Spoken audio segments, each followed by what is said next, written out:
여호수아 8장. 그 후에 여호와께서 여호수아에게 말씀하셨습니다. 두려워하지 마라. 포기하지 마라. 너희 모든 군대를 이끌고 아이로 향하여라. 내가 그의 백성과 그의 성과 그의 땅을 너에게 줄 것이니 너는 여리고와 그 왕에게 한 것 같이 아이와 그 왕에게도 하여라. 하지만 이번만은 그 성 안에 모든 좋은 것을 가져도 좋다. 자, 이제 너희 군인들 중 몇 사람에게 성 뒤로 가서 몰래 숨어 있으라고 말하여라. 그리하여 여호수아는 모든 군대를 이끌고 아이로 향했습니다. 여호수아는 군인 3만 명을 뽑아 밤중에 그들을 내보냈습니다. 여호수아는 그 군인들에게 명령을 내렸습니다.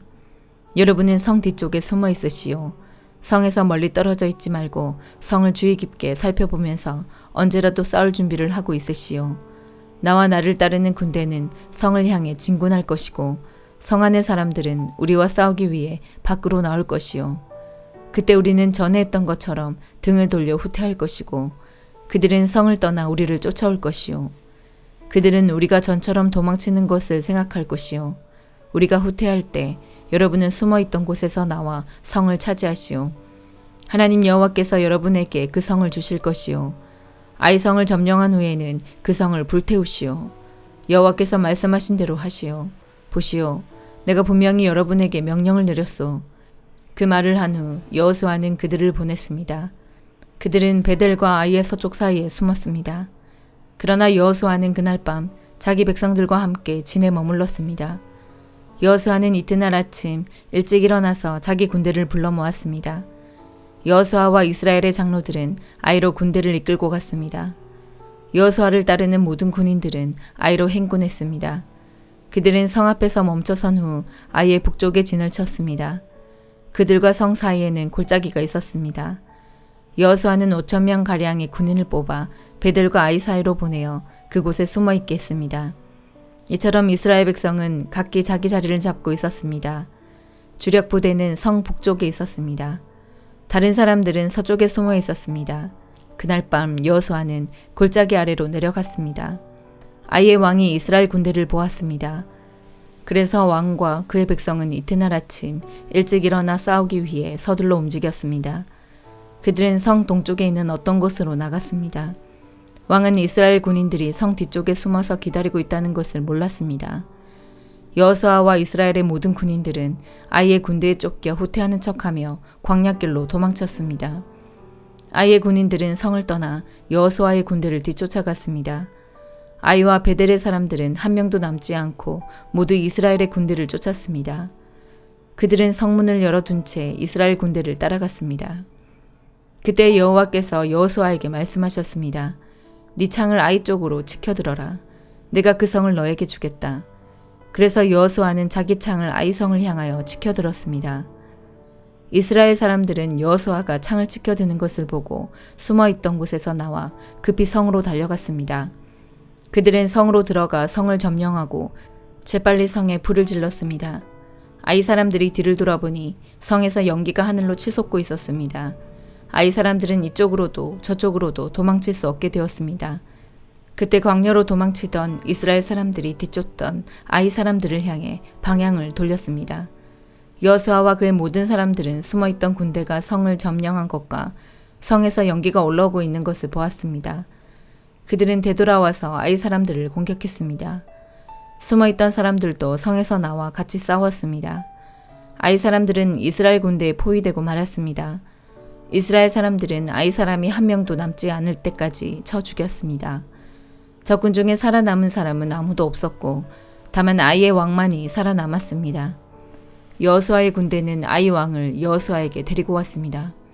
이스라엘 군대는 광야 벌판에서 그들을 추격하던 아이 사람들을 다 죽였습니다. 그들 모두를 칼로 죽이고 다시 아이로 되돌아와 그곳에 있는 사람들을 전부 칼로 죽였습니다. 그날 아이의 모든 백성들이 다 죽었는데 남자와 여자를 합해 12,000명의 사람이 죽었습니다. 여호수아는 창을 치켜들고 있던 손을 내리지 않았습니다. 여호수아는 아이의 모든 백성들을 다 죽일 때까지 창을 치켜들고 있었습니다. 이스라엘 백성은 동물들은 죽이지 않고 자기들이 가졌습니다. 또 아이 사람들이 가지고 있었던 물건들도 가졌습니다. 그들은 여호와께서 여호수아에게 명령하신 대로 하였습니다. 그리고 나서 여호수아는 아이성을 불태웠습니다. 아이성은 쓰레기 더미가 되어버렸습니다. 오늘날까지도 아이성은 그런 모습으로 남아있습니다. 여호수아는 아이성의 왕을 저녁까지 나무에 매달아 놓았습니다. 해가 질 무렵 여호수아는 왕의 시체를 나무에서 끌어내려 성문 아래로 던지라고 말했습니다. 사람들은 그것을 성문 아래로 던진 후 돌로 시체를 덮었습니다. 그 돌무더기는 오늘날까지도 그곳에 있습니다. 그 후에 여호수아는 이스라엘의 하나님 여호와를 위해 에발산에 제단을 쌓았습니다. 그것은 여호와의 종인 모세가 명령한 대로였습니다. 여호수아는 모세의 율법책에 설명되어 있는 것과 같이 제단을 쌓았습니다. 그 제단은 쇠 연장으로 다듬지 않은 자연석으로 만들어졌는데 이스라엘 사람들은 그 제단 위에서 여호와께 태워드리는 제사인 번제와 화목제를 드렸습니다. 그곳에서 여호수아는 이스라엘의 모든 백성들이 보는 앞에서 모세가 썼던 율법을 돌에 새겼습니다. 장로와 지도자와 재판관과 모든 이스라엘 사람들이 언약궤를 가운데 두고 섰습니다. 그들은 그 언약궤를 맨 레위 사람 제사장들 앞에 섰으며 이스라엘 사람들과 이방 사람들도 모두 그곳에 섰습니다.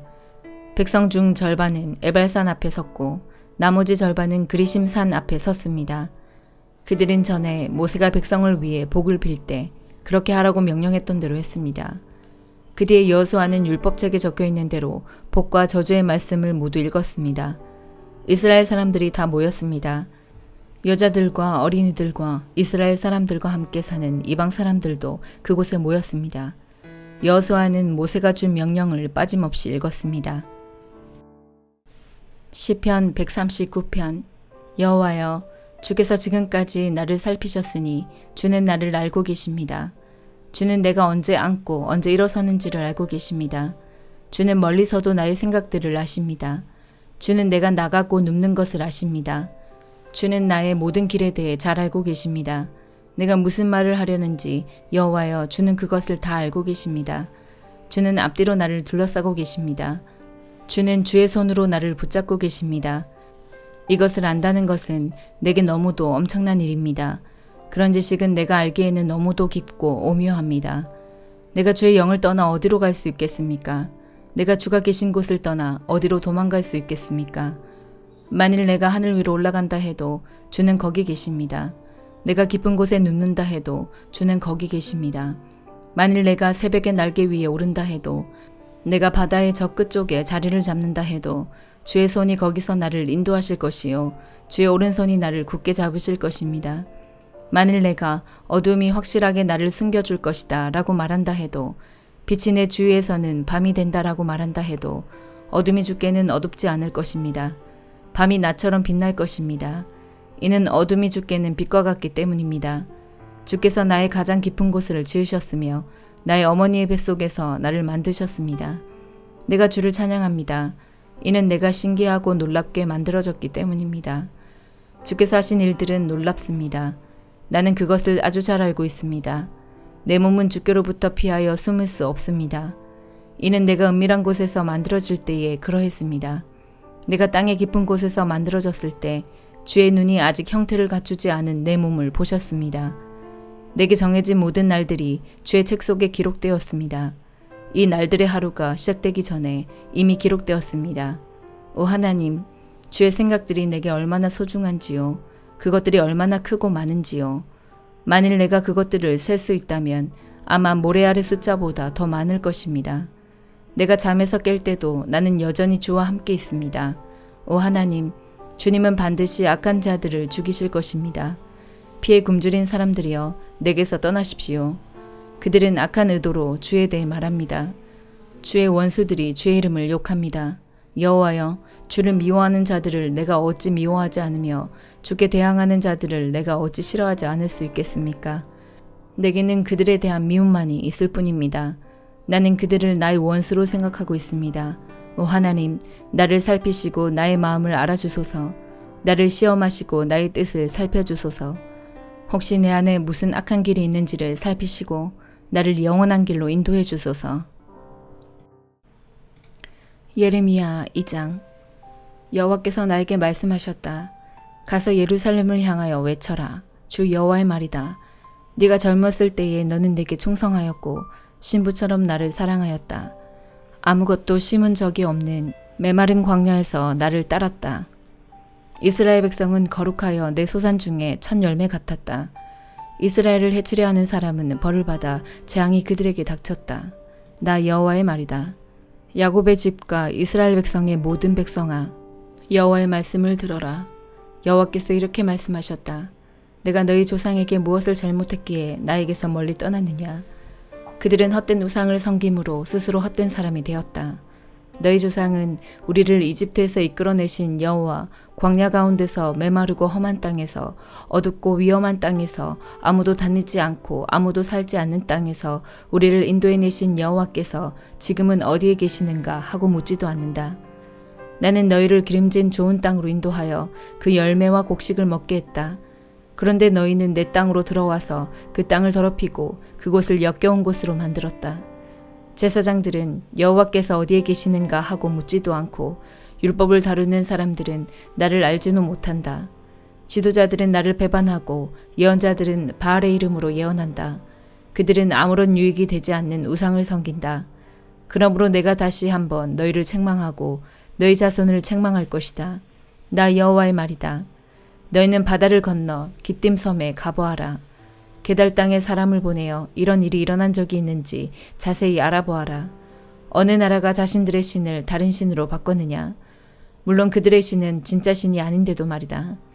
내 백성은 영광의 하나님을 아무 쓸데없는 우상들로 바꾸어 버렸다. 하늘아, 이 일을 보고 놀라라. 큰 두려움으로 떨어라. 나 여호와의 말이다. 내 백성이 두 가지 죄를 지었다. 그들은 생명수 샘인 나에게서 멀리 떠났고 스스로를 위하여 우물을 팠다. 그러나 그것은 물을 담지 못하는 터진 우물이다. 이스라엘 백성이 노예가 되었느냐? 어찌하여 그들이 노예로 태어난 사람과 같이 되었느냐? 왜 그들은 원수들에게 모든 것을 빼앗겼느냐? 원수들이 사자처럼 이스라엘을 향해 으르렁거리고 울부짖는다. 원수들이 이스라엘 땅을 망쳐놓았다. 이스라엘의 성들은 불탔고 모든 백성은 그 성을 떠났다.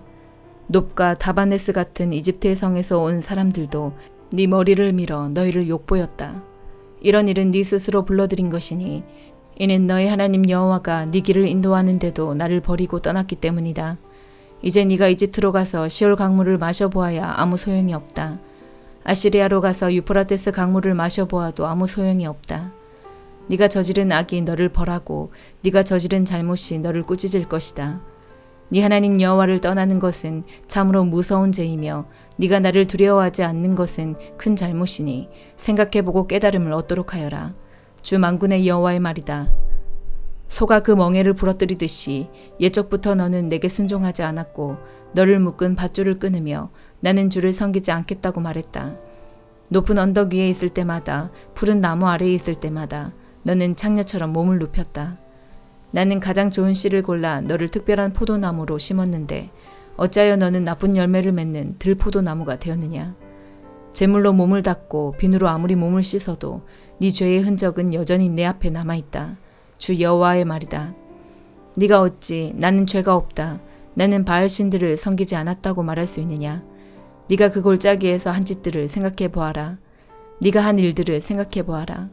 너는 마치 짝짓기 철을 맞아 이리저리 날뛰는 암낙타와 같고 너는 마치 광야에 사는 들나귀와 같다. 짝짓기 철이 돌아와 암컷이 헐떡거리며 다닐 때는 아무도 그것을 막을 수 없다. 짝짓기 철이 돌아오면 아무 수컷과 짝짓기를 한다. 맨발로 돌아다니지 마라. 목이 타도록 돌아다니지 마라. 하지만 너는 소용없습니다. 나는 다른 신들이 좋습니다. 그들을 따라가겠습니다. 하고 말했다. 도둑이 도둑질하다 붙잡히면 부끄러움을 당하듯 이스라엘 백성도 부끄러움을 당할 것이니 왕과 신하들, 제사장과 예언자들이 부끄러움을 당하게 될 것이다. 그들은 나무로 만든 것을 보고 당신은 나의 아버지라고 말하며 돌로 만든 우상을 보고 당신이 나를 낳았다고 말한다. 그들은 나를 바라보려 하지 않고 내게서 등을 돌렸다. 그러나 재앙을 당할 때 말하기를 일어나 우리를 구해주소서라고 한다. 네가 만든 우상들은 어디 있느냐? 네가 재앙을 만나거든 그 우상들에게 너를 구해달라고 해라. 유다 백성아, 네가 사는 성만큼 네 우상도 많구나. 너희가 어찌하여 나와 다투려 하느냐? 너희 모두는 나를 배반했다. 나 여호와의 말이다. 내가 너희 자녀들을 벌했으나 소용이 없었다. 그들은 벌을 받고도 돌아오지 않았다. 너희는 예언자들을 사나운 사자와 같이 칼로 죽였다. 이 세대 사람들아, 너희는 여호와의 말씀에 귀 기울여라. 내가 이스라엘 백성에게 광야와 같았던 적이 있었느냐? 어둡고 위험한 땅 같았던 적이 있었느냐? 어찌하여 내 백성이 우리가 자유롭게 다닐 수 있게 되었으니 이제는 더 이상 여호와께 돌아가지 않겠다고 말하느냐? 젊은 여자가 어찌 자기 보물을 잊겠으며 신부가 어찌 그 고운 옷을 입겠느냐? 그런데 내 백성은 셀 수 없이 많은 날 동안 나를 잊었다. 너는 연애하는 일에 익숙하다. 경험 많은 창녀도 오히려 너에게 배워야 하겠다. 네 옷자락에 가난한 사람과 죄 없는 사람들의 피가 묻었다. 그들이 집을 털려고 들어오다 붙잡힌 도둑도 아닌데 너는 그들을 죽였다. 이 모든 짓을 저질러 놓고도 나는 죄가 없다. 하나님은 나에게 분노하시지 않을 것이다 라고 말한다. 그러나 네가 나는 죄를 짓지 않았다라고 말하므로 내가 너를 심판할 것이다. 너는 네 멋대로 마구 마음을 바꾸는구나. 아시리아가 너를 부끄럽게 했듯이 이집트도 너를 부끄럽게 할 것이다. 그러면 너는 마침내 그곳에서도 쫓겨날 것이다. 포로처럼 두 손을 머리 위에 얹은 채 나오게 될 것이다. 네가 그 주위의 강한 나라들을 믿었지만 그들에게서 도움을 받을 수 없을 것이다. 이는 나 여호와가 그들을 버렸기 때문이다. 마태복음 16장. 바리새파 사람들과 사두개파 사람들이 예수님께 왔습니다. 이들은 예수님을 떠보려고 하늘에서 오는 증거를 보여달라고 하였습니다. 예수님께서 대답하셨습니다. 저녁때에 너희는 하늘이 불그스레하니 내일은 맑겠구나 라고 말한다. 그리고 아침에 너희는 하늘이 불그스레하고 어둑어둑하니 오늘은 날씨가 굳겠구나 라고 말한다. 하늘의 모습은 구별할 줄 알면서 어찌 시대의 증거는 구별하지 못하느냐. 악하고 음란한 세대가 증거를 요구한다. 그러나 요나와 같은 증거 외에는 아무것도 받지 못할 것이다. 그리고 나서 예수님께서는 그들에게서 떠나셨습니다. 제자들이 호수 건너편으로 왔는데 빵을 가져오는 것을 잊었습니다. 예수님께서 제자들에게 말씀하셨습니다. 바리새파 사람과 사두개파 사람의 누룩을 조심하여라. 제자들은 서로 수군거렸습니다. 빵을 가져오지 않았어. 예수님께서 제자들이 말하는 것을 알아채시고 말씀하셨습니다. 믿음이 적은 자들아, 어째서 빵이 없는 것을 두고 서로 수군대느냐? 아직도 깨닫지 못하느냐? 빵 5개로 5,000명을 먹인 것을 기억하지 못하느냐? 그대 남은 것을 몇 바구니에 거둬들였느냐? 그리고 빵 7개로 4,000명을 먹인 것을 기억하지 못하느냐? 그때 남은 조각을 몇 광주리에 거두었느냐? 내가 빵에 대하여 말하는 것이 아님을 어째서 깨닫지 못하느냐? 바리새파 사람들과 사두개파 사람들의 누룩을 주의하여라. 그제서야 제자들은 빵의 누룩에 대해 말씀하시는 것이 아니라 바리새파 사람들과 사두개파 사람들의 교훈을 주의하라는 말씀인 줄 깨달았습니다. 예수님께서 빌립보 지방에 있는 가이사랴에 가셨습니다. 예수님께서 제자들에게 사람들이 인자를 누구라고 하느냐 하고 물으셨습니다. 제자들이 대답했습니다. 어떤 사람들은 침례자 요한이라고도 하고 또 어떤 사람들은 엘리야라고 합니다. 또 어떤 사람들은 예레미야나 예언자 가운데 한 사람이라고 합니다. 예수님께서 제자들에게 물으셨습니다. 그러면 너희는 나를 누구라고 하느냐? 시몬 베드로가 대답했습니다. 주님은 그리스도시며 살아계신 하나님의 아들이십니다. 예수님께서 베드로에게 말씀하셨습니다. 요나의 아들 시몬아, 네가 복되다. 네 혈육이 이것을 너에게 알려준 것이 아니라 하늘에 계신 내 아버지께서 알려주신 것이다. 내가 너에게 말한다. 너는 베드로다. 내가 이 돌 위에 내 교회를 지을 것이니 지옥의 문이 이것을 이기지 못할 것이다. 내가 너에게 하늘나라의 열쇠를 줄 것이다. 무엇이든지 네가 땅에서 잠그면 하늘에서도 잠겨 있을 것이요 무엇이든지 네가 땅에서 열면 하늘에서도 열려 있을 것이다. 그리고 나서 예수님께서 제자들에게 자신이 그리스도라는 것을 아무에게도 말하지 말라고 엄히 일렀습니다. 그때부터 예수님께서는 자신이 예루살렘에 반드시 가야만 하며 거기서 장로들과 대제사장 그리고 율법학자들에게 고난을 받아 결국엔 죽임을 당하지만 3일째 되는 날에 다시 살아나실 것을 제자들에게 설명하기 시작하셨습니다. 그러자 베드로가 예수님을 붙들고 말렸습니다. 절대로 그럴 수는 없습니다. 주님, 이런 일이 결코 일어나지 않을 것입니다. 예수님께서 돌아서며 베드로에게 말씀하셨습니다. 사탄아, 내 뒤로 썩 물러가라. 네가 나를 넘어지게 한다. 너는 하나님의 일을 생각지 않고 오직 사람의 일만 생각하는구나. 그때 예수님께서 제자들에게 말씀하셨습니다. 만일 누구든지 나를 따라오려면 자기를 부정하고 자기 십자가를 지고 나를 따르라. 누구든지 자기 목숨을 건지려고 하는 사람은 잃을 것이다. 그러나 누구든지 나를 위하여 자기 목숨을 잃는 사람은 얻을 것이다. 만일 어떤 사람이 온 세상을 얻고도 자기 영혼을 잃으면 무슨 소용이 있겠느냐? 사람이 무엇과 자기 영혼을 바꿀 수 있겠느냐? 인자는 아버지의 영광을 가지고 천사들과 함께 올 것이다. 그때는 사람의 행위대로 갚아줄 것이다. 내가 너희에게 진정으로 말한다. 여기 서 있는 사람 가운데 몇몇은 인자가 자신의 나라에 오는 것을 볼 때까지 죽음을 맛보지 않을 사람도 있다. 아멘.